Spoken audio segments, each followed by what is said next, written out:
மகிழ்ச்சியின் சத்தத்தோடு ஒரு பாட்டாக இந்த புஸ்தகத்தை நிறைவு செய்கிறார். ஆனால் இந்த தீர்க்க தரிசன புஸ்தகத்தின் ஆரம்ப நிலைமை அப்படி இல்லை. 1ஆம் அதிகாரத்திலே தீர்க்கன் மிக கடினமாக புலம்புகிறார். 2ஆம் வசனத்தை பாருங்கள். 1ஆம் அதிகாரம் 2ஆம் வசனம். ஆபகுக், கர்த்தாவே, நான் எதுவரைக்கும் உம்மை நோக்கி கூப்பிடுவேன்? நீர் கேளாமல் இருக்கிறீரே. கொடுமை நிமித்தம் நான் எதுவரைக்கும் உம்மை நோக்கி கூப்பிடுவேன்? நீர் ரட்சியாமல் இருக்கிறீரே. ஏன் ஆண்டவரே, எந்த மட்டும் கேட்காம இருப்பீங்க? எந்த மட்டும் ரட்சியாது இருப்பீர்? அப்படின்ற ஒரு கேள்வியோட, ஒரு புலம்பலோட ஆரம்பிக்கிறார் இந்த தீர்க்க தரிசன புஸ்தகத்தை. இன்னைக்கு நம்ம வாழ்க்கையிலும் அநேக ஏன் ஏன் ஏன் ஆண்டவரே ஏன் என்ற கேள்விகள் அநேகமாக இருக்கும். ஏன் இந்த பாடுகள்? ஏன் இந்த நிந்தனைகள்? ஏன் இந்த அவமானங்கள்? ஏன் இந்த இழப்புகள்? ஏன் ஆண்டவரே, ஏன் இது எனக்கு நடந்தது? ஏன் இது என் பிள்ளைக்கு நடந்தது? ஏன் இது என் தகப்பனுக்கு நடந்தது? ஏன் இது என் மகளுக்கு நடந்தது? ஏன் இது என் கணவனுக்கு நடந்தது? ஏன் ஏன் ஆண்டவரே ஏன் என்ற கேள்வி நம் வாழ்க்கையில கடந்து போயிருக்கலாம், இனிமேலும் வரவிருக்கலாம். நிச்சயமாக இது ஏன் என்ற கேள்வி ஆண்டவரை நோக்கி பார்த்து கேட்கும் சந்தர்ப்பம் எல்லா கிறிஸ்தவ வாழ்க்கையிலும் ஒரு இன்றியமையாத ஒன்றாக இருக்கிறது. ஆமென். யோபு சொல்றார். யோபு 9ஆம் அதிகாரம் 12ஆம் வசனத்தை எடுத்து வாசியுங்கள். யோபு, இதோ அவர் பறித்து கொண்டு போகிறார், அவரை மரிப்பவன் யார்? நீர் என்ன செய்கிறீர் என்று அவரை கேட்பவன் யார்? ஏன் ஏன் என்று கேட்கிறோம். வை லார்ட் அப்படின்னா வை நாட் அப்படின்னு ஆண்டவர் கேட்பாரு. வை லார்ட் அப்படின்றா வை நாட், ஏன் கூடாது? அவர் பறித்து கொண்டு போகிறார். என் சொத்து, என் சுகம் எது வேணா இருக்கட்டும், அவர் பறித்து கொண்டு போகிறார். ஆனா அவர்கிட்ட நம்ம என்ன கேட்க முடியாதுங்க, ஏன்னு கேட்க முடியாது. அதை தடுத்து நிற்பவன் யார்?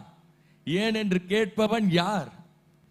நம் வாழ்க்கையில் அவர் எதையும் செய்வார். ஏனென்று கேட்க எனக்கு அதிகாரம் இல்லை. ஆமென். அவர் எதையும் செய்வார். நம் வாழ்க்கையில் அவர் எதையும் செய்வார். ஏன் என்று கேட்க எனக்கு அதிகாரம் இல்லை. ஏன்னு பார்ப்போம். ஏசாயா 64:8 வாசிச்சு பாருங்க. ஏசாயா 64:8. இப்பொழுதும் கர்த்தாவே, நீர் எங்களுடைய பிதா, நாங்கள் களிமண். நாங்களாம் யாரு? களிமண். நம்மளாம் யாருங்க? களிமண். களிமண்ணுக்கு பேச்சுரிமை இருக்குதா? களிமண்ணுக்கு எழுத்துரிமை இருக்குதா? களிமண்ணுக்கு தெரிந்தெடுக்கும் உரிமை இருக்குதா? அவர் கரத்தில் இருக்கும் களிமண்கள் நாம். அவர் மீன் செட்டியா வணைஞ்சா நம்ம மீன் செட்டி தான். அவர் கூஜாவா வணைஞ்சா நம்ம கூஜா தான். அவர் மண்பானையா வணைஞ்சா நம்ம மண்பானை தான். களிமண்ணுக்கு எந்த உரிமையும் இல்லை. அவர் ஓட்டுல போட்டா ஓட்டுல இருக்கணும், மேட்ல போட்டா மேட்ல இருக்கணும், காட்டுல போட்டா காட்டுல இருக்கணும். களிமண்ணுக்கு எந்த உரிமையும் இல்லை. அவர் நம் வாழ்க்கையில் எதையும் செய்வார். ஏன் என்று கேட்க அதிகாரம் இல்லை. அந்த பாயிண்ட் அத்தோட முடிச்சிடாம கமா போட்டு எழுதிக்கோங்க. அவர் நம் வாழ்க்கையில் எதையும் செய்வார், ஆனால் ஒருபோதும் தவறு செய்ய மாட்டார். ஹல்லேலூயா. அவர் எதையும் செய்வார், உண்மைதான். ஆனால் அவர் ஒருபோதும் தவறு செய்யாத தேவன். ஹல்லேலூயா. நம் வாழ்க்கையில நம்ம சூழ்நிலைகள், தீமையான காரியங்கள், எதிர்மறையான சூழ்நிலைகள், ஏன் ஏன் என்று கேட்கக்கூடிய சூழ்நிலைகள், இழப்புகள் எல்லாத்தையும் பார்க்கும்போது ஆண்டவர் மறந்தாரோ, ஏன் ஆண்டவரே என்று கேட்க தோணும். ஆனால் அவர் ஒருபோதும் தவறு செய்யாத தேவன். எனக்கு அவருடைய காரியங்கள், அவர் வழி நடத்துகிற காரியம் எனக்கு புரியாது. அவர் சர்வ ஞானம் உள்ளவர். அவர் சர்வ ஞானம் உள்ளவர். நம்மை படைத்த தேவனுக்கு நம்மை நடத்தவும் தெரியும். நமக்கு தோன்றலாம், இதுக்கு மேல இன்னொரு அடி எப்படி எடுத்து வைக்க போறோம்னு நம்மளுக்கு தோணலாம். மற்றவர்களை பார்த்து நமக்கு தோணலாம், இதுக்கு மேல எப்படி தன் குடும்பத்தை அவங்க பார்க்க போறாங்கன்னு தோணலாம். படைத்தவர் நடத்த சர்வ வல்லமை உள்ளவர். ஹல்லேலூயா. ஏனென்று நம்ம கேட்கறதுக்கு அதிகாரம் இல்லைங்க. ஆனா ஒன்றை மாத்திரம் நாம் நினைவில் கொள்ள வேண்டிய விஷயம், அவர் நம் வாழ்க்கையில் தவறு செய்யாத தேவன். உங்களிடத்துல ஒரு சம்பவத்தை பகிர்ந்து கொள்ள விரும்புகிறேன். உங்க எல்லாத்துக்கும் தெரிந்த மனிதர் தான், தேவ மனிதர் கிரகாம் ஸ்டைன். ஆஸ்திரேலியாவில இருந்து ஒரிசா பகுதிக்கு குஷ்டரோகிகள் மத்தியில் ஊழியம் செய்ய வந்தாரு. தன்னுடைய விடுமுறை காலத்துல அவங்க பிள்ளைங்க அவங்கள பார்க்க வந்தாங்க. 6 வயது ஒரு பையன், 10 வயது ஒரு பையன், பிலிப்பன், தீமோத்தி. விடுமுறை காலத்துல இந்தியாவில் ஊழியம் செய்கிற தன்னுடைய பெற்றோர்களை பார்க்க வந்தாங்க. அப்படி ஒரு பொழுது கிரகாம் ஸ்டைன் தன்னுடைய 2 ஆண் பிள்ளைகளும் காரில் தூங்கி கொண்டு இருக்கிறார்கள். இந்து தீவிரவாத கயவர்கள் அவர்களை ஜீப்போடு சேர்த்து எரிக்கிறாங்க. கிரகாம் ஸ்டைன், ஐயோ என் மேலதான் கோபம் இருக்கும், என் பிள்ளைங்க என்ன செஞ்சுச்சு அப்படின்னு உள்ள இருந்து 2 பிள்ளைங்களையும் தூக்கி வெளியே வீசுறாங்க. அந்த கயவர்கள் திருப்பி உள்ள போட்டு கறிக்கட்டை ஆக்கி போடுகிறார்கள். உலகமே கண்டிச்சது. நான் உங்கள்ட்ட ஒண்ணு கேட்கிறேன், ஆஸ்திரேலியால இருந்து கிரகாம் ஸ்டைனை இந்தியாவுக்கு அனுப்பிச்சு தேவன் தவறு செய்தாரா? அவர்கள் மனைவியை அக்கேதியாக விட்டு தனிமையாக விட்டு தேவன் தவறு செய்தாரா? எனக்கு புரியாது, எனக்கு அவருடைய காரியங்கள் புரியாது. தேவன் சர்வ ஞானம் உள்ளவர். எனக்கு பார்க்கறது எல்லாமே நெகட்டிவா தான் தெரியும், எல்லாம் எதிர்மறையா தான் தெரியும். ஏன் ஆண்டவர் இதெல்லாம் நடக்குதுன்னு நான் புலம்புவேன், அழுவேன். ஆனால் ஒன்றை மட்டும் நாம் நினைவில் கொள்ள வேண்டும், அவர் எதையும் செய்வார், அவர் ஒருபோதும் தவறு செய்ய மாட்டார். ஆதியாகமத்தில் யாக்கோபு புலம்புகிறார், என்ன பிள்ளையற்றவன் ஆக்குறீங்களா? யோசேப்பும் போயிட்டான், சிமியோனும் போயிட்டான், அங்க கொண்டு போய் கட்டி வச்சிட்டீங்க. யோசேப்பும் மரித்து போயிட்டான் துஷ்ட மிருகத்தினால, சிமியோனையும் அங்க கொண்டு போய் கட்டி வச்சிட்டீங்க. இப்ப பென்யமீனையும் கேட்கறீங்களேப்பா, இவை எல்லாம் எனக்கு விரோதமாக இருக்கிறது அப்படின்னு யாக்கோபு புலம்புகிறார். 42ஆம் அதிகாரம் 36ஆம் வசனம். 42:36.